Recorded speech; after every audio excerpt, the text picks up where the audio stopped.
दोस्तों आज हम बात कर रहे हैं विज्ञान शिक्षण का जो आपका क्वेश्चन पेपर है उसके आंसर की आपका सेट ए हो या बी हो या फिर सी हो या फिर डी हो, सभी के आंसर इसमें देख लीजिए। आपका ये 70 नंबर का क्वेश्चन पेपर होता है, तो 70 में से आपको 40% नंबर चाहिए होते हैं पास होने के लिए। 40% का नंबर का मतलब हो गया 28 नंबर। ठीक है, 28 नंबर आपको चाहिए पास होने के लिए। चलिए पहले प्रश्न से स्टार्ट करते हैं। और यहाँ पूछा गया है वस्तुनिष्ठता का अर्थ क्या है। इसका अर्थ होता है तथ्यों, आंकड़ों और साक्ष्यों पर आधारित निर्णय लेना। वस्तुनिष्ठता का अर्थ होता है तथ्यों, आंकड़ों और साक्ष्यों पर आधारित निर्णय लेना है, यानी कि बिना किसी एक पक्ष का दूसरे पक्ष से तुलना नहीं करना। ठीक है, पक्षपात नहीं करना, ये होता है वस्तुनिष्ठता का अर्थ। इसके बाद जो नेक्स्ट क्वेश्चन है इसकी बात करते हैं। इसमें पूछा गया अपलावन विधि से किस प्रकार की फसलों की सिंचाई की जाती है। इसमें हम लिख देंगे गन्ना, चावल, कपास और कुछ सब्जियां आदि जिनको ज़्यादा पानी की आवश्यकता होती है, वो अपलावन विधि से उस तरह की फसलें जो है सिंचाई की जाती हैं। वाइबेरियम किसे कहते हैं। इसमें उत्तर लिखेंगे अवलोकन और वैज्ञानिक अनुसंधान के लिए जानवरों और पौधों के लिए स्थिर वातावरण को वाइबेरियम कहा जाता है। इसके बाद में नेक्स्ट जो क्वेश्चन है वनस्पतिक उद्यान क्या होते हैं। इसमें आंसर लिखेंगे वे उद्यान या बाग जहां विभिन्न पौधों को अनुसंधान यानी वैज्ञानिक अनुसंधान, उसके संरक्षण और शिक्षा के लिए संग्रहित किया जाता है, वो होते हैं वनस्पति उद्यान। अगला जो क्वेश्चन है संचित अभिलेख से आप क्या समझते हैं। आंसर लिखेंगे विद्यार्थियों के शैक्षिक प्रगति, उपस्थिति, स्वास्थ्य स्वास्थ्य परीक्षण आदि का और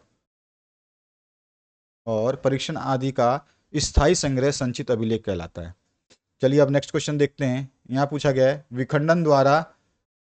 विखंडन क्रिया द्वारा प्रजनन होता है, तो किस में होता है विखंडन से। तो ये हमारा आंसर हो जाएगा अमीबा में जो है विखंडन द्वारा प्रजनन होता है, तो यहाँ पे ऑप्शन करेक्ट होता है। विज्ञान की प्रकृति की विशेषता क्या है। तो विज्ञान की प्रकृति की विशेषता क्या है, यहाँ पर ध्यान से देखना। विज्ञान की प्रकृति की विशेषता बोल रहा है, नेचर पूछ रहा है। आंसर हो जाएगा हमारा विज्ञान की प्रकृति की विशेषता जो है वस्तुनिष्ठता है, वह ऑप्शन जो करेक्ट हो जाएगा। नेक्स्ट जो क्वेश्चन है सबसे ज़्यादा लवण एवं गैस आदि मिलते हैं। तो सबसे ज़्यादा लवण और गैस आदि किसमें मिलते हैं, समुद्री जल में, तो यहाँ पे सा ऑप्शन जो है करेक्ट हो जाएगा। नेक्स्ट जो क्वेश्चन है उसकी बात करते हैं। यहाँ पूछा गया है विज्ञान की पाठ्य पुस्तक के निर्माण का सामाजिक आधार क्या है। सामाजिक आधार की बात कर रहा है इसमें। सामाजिक आधार हो जाएगा आपका तर्क और चिंतन। उसके बाद जो नेक्स्ट क्वेश्चन इसमें पूछा गया विद्यालयीन विकास क्रम का इतिहास निहित होता है, लॉग बुक में निहित होता है। ठीक है, इसमें विद्यालय विकास क्रम का इतिहास पूछा है तो विद्यालय लॉग बुक में होगा। इसके बाद आपका ये इंग्लिश वर्जन क्वेश्चंस हैं, अब देख लेते हैं। यहाँ पे पूछा गया आपसे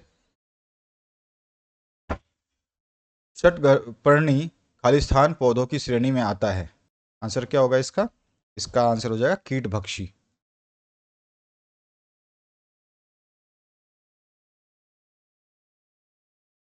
इसके बाद जो नेक्स्ट क्वेश्चन है सापेक्षतावाद का सिद्धांत आधुनिक विज्ञान के खालिस्तान युग से संबंधित है।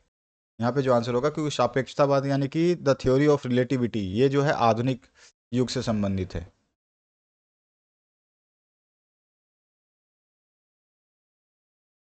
इसके बाद राष्ट्रीय कृषि नीति की घोषणा सन खालिस्तान में की गई। इसका आंसर क्या होगा, सन 2000 में की गई। जमीन के नीचे रहने वाले जंतुओं को रखने के लिए जो बॉक्स बनाए जाते हैं उन्हें खालिस्तान कहते हैं। जमीन के नीचे रहने वाले जंतुओं के लिए जो बॉक्स बनाए जाते हैं उन्हें कहते हैं, उन्हें हम टेरियम कहते हैं। ठीक है, उसे हम टेरियम टरे टेरेरियम टेरेरियम कहते हैं।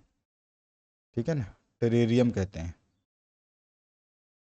चाहे तो आप इसको टेर टेरेरियम, सही है टेरेरियम, या फिर इस तरह से भी लिख सकते हैं टेररियम। ठीक है, इसके बाद जो है नेक्स्ट क्वेश्चन इसमें पूछा गया है।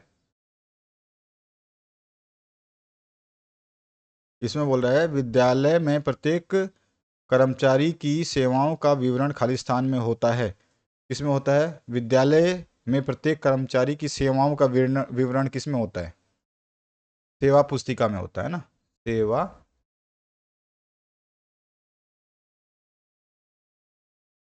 पुस्तिका, सर्विस बुक भी बोल सकते हैं, सर्विस रिकॉर्ड भी बोल सकते हैं।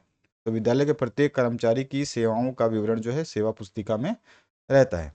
तो इस तरह के ये छोटे छोटे क्वेश्चन थे। बाकी आपके किन्हीं दो प्रकार के संचित अभिलेख, पाठ योजना, और यहाँ पे सिरस बादल क्या होते हैं, बादलों के प्रकार में आता है सिरस बादल, ठीक है ना। शाकाहारी जीव और मांसाहारी जीव में कोई अंतर बताइए, वैज्ञानिक विधि, एक्वेरियम किसे कहते हैं, समुद्री तूफान की उत्पत्ति, कारण, कृषि विकास के 3 कार्यक्रमों का वर्णन कीजिए। बताया हुआ है मैंने। मौखिक परीक्षा के गुण, विज्ञान की योजना के प्रकारों का वर्णन करना है। इस तरह से अवलोकन और वैज्ञानिक विधि, और विज्ञान में प्रायोगिक अभिलेख, विज्ञान शिक्षण के दौरान अवलोकन, सूखा आपदा क्या होता है, बाढ़ का क्या तात्पर्य, आगमन निगमन विधि, व्याख्यान विधि, ये सारे क्वेश्चंस आपको करवाए हुए हैं। तो आपने क्वेश्चंस सारे कर दिए होंगे। ये सारे क्वेश्चंस करवाए हुए हैं। बाकी मैंने आपको बता ही दिया कि फसल चक्र क्या होता है, ये भी बताया था, ठीक है। मौसम के आधार, प्रोजेक्ट विधि भी बताया, प्रयोगशाला विधि भी बताया। तो पेपर तो आपका अच्छा ही हुआ होगा। जहाँ तक है इसके एमसीक्यू थोड़े से अलग पूछे गए हैं। Thank you very much, have a good day.